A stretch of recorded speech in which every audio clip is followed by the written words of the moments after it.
guns on Citadel Hill boomed in the distance. William watched as a long funeral procession slowly made its way past him. Many other Nova Scotians joined him shoulder to shoulder. The crowd watched with a quiet reverence. One of their own had passed on. Some could be heard to quietly murmur that this was the greatest Nova Scotian. William nodded his head with approval.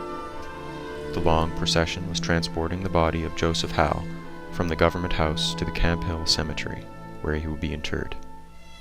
All had been surprised at Howe's sudden passing. Only 3 weeks earlier, Howe had taken the post of lieutenant governor for the province.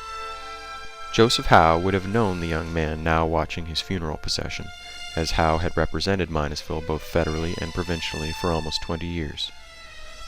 In 1856, the citizens of Minasville had first expressed their support for Howe through financial contributions offered to defray the expenses of sending their representative to England to advocate on their behalf. Nearly every citizen in the settlement gave a few dollars to the cause. More than 50 years later, William wrote about Joseph Howe's funeral in a letter to the Nova Scotian, a prominent newspaper of the time. "Sir, I was well acquainted with the Honorable Joseph Howe, and followed him until he left me.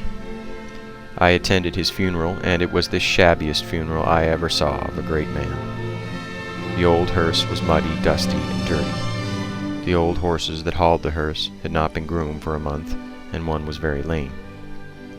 The crepe that was over the horses was badly faded, with many holes and some patches.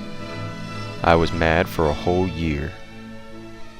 I think the Honorable Joseph Howe was the greatest man that ever lived, with the possible exception of the poet, Robbie Burns."